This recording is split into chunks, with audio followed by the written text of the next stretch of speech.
ಜೀವನದಲ್ಲಿ ಕೆಲವರು ಹುಟ್ಟುವ ಕ್ಷಣದಿಂದಲೇ ಹೋರಾಟ ಆರಂಭಿಸುತ್ತಾರೆ.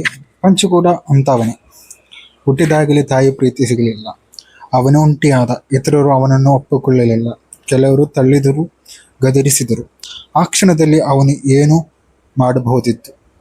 ಅಳಬಹುದು, ಮೂಲೆ ಸೇರಿ ಕೂತುಕೊಳ್ಳಬಹುದು, ನನ್ನ ಜೀವನ ಇಷ್ಟೇ ಎಂದು ಒಪ್ಪಿಕೊಳ್ಳಬಹುದು. ಆದರೆ ಅವನು ಹಾಗೆ ಮಾಡಲಿಲ್ಲ. ಪ್ರತಿ ಬಾರಿ ತಳ್ಳಲ್ಪಟ್ಟರೂ ಮತ್ತೆ ಮುಂದೆ ಹೋದ. ಪ್ರತಿ ಬಾರಿ ನೋವಾದರೂ ಮತ್ತೆ ಪ್ರಯತ್ನಿಸಿದ. ಅವನಿಗೆ ಧೈರ್ಯ ಇದ್ದಿದ್ದು ಸಣ್ಣ ದೇಹದಲ್ಲಿ ದೊಡ್ಡ ಮನಸ್ಸು. ನಮ್ಮ ಜೀವನವೂ ಇಷ್ಟೇ. ಕೆಲಸದಲ್ಲಿ ನಿರಾಕರಣೆ ಸಿಗಬಹುದು, ಸ್ನೇಹದಲ್ಲಿ ದ್ರೋಹ ಸಿಗಬಹುದು, ಪ್ರೇಮದಲ್ಲಿ ನಿರಾಸೆ ಸಿಗಬಹುದು, ಕುಟುಂಬದಲ್ಲೂ ಅರ್ಥ ಮಾಡಿಕೊಳ್ಳಲಾದ ಕ್ಷಣಗಳು ಬರುತ್ತದೆ.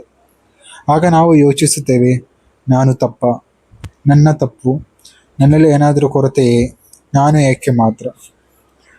ಅದು ಪಂಚ್ ನಮಗೆ ಒಂದು ಪಾಠ ಹೇಳುತ್ತಾನೆ. ನಿನ್ನ ಮೌಲ್ಯವನ್ನು ಇತರರ ವರ್ತನೆ ತೀರ್ಮಾನಿಸುವುದಿಲ್ಲ. ತಳ್ಳಲ್ಪಡುವುದು ನಿನ್ನ ದುರ್ಬಲತೆಯಲ್ಲ, ಅದು ನಿನ್ನ ಬೆಳವಣಿಗೆಯ ಒಂದು ಹಂತ. ನೀನು ಅಳಬಹುದು, ನೀನು ಉಂಟಿಯಾಗಬಹುದು, ಆದರೆ ಕೈ ಬಿಡಬೇಡ. ಏಕೆಂದರೆ ನಿನ್ನ ಜೀವನ ಇನ್ನೂ ಮುಗಿದಿಲ್ಲ, ನಿನ್ನ ಕತೆ ಇನ್ನೂ ಬರೆಯಲ್ಪಡುತ್ತಿದೆ. ಒಮ್ಮೆ ನೆನಪಿಸು, ಸಣ್ಣ ಪ್ರಾಣಿಯಲ್ಲೂ ಇಷ್ಟು ಧೈರ್ಯ ಇದ್ದರೆ ನಿನ್ನೊಳಗಿನ ಶಕ್ತಿ ಎಷ್ಟು ದೊಡ್ಡದು. ಎದ್ದೇಳು, ಮತ್ತೆ ಪ್ರಯತ್ನಿಸು, ಮತ್ತೆ ನಂಬು. ನಿನ್ನ ಸಮಯ ಬರುತ್ತದೆ. Learn from the mistake.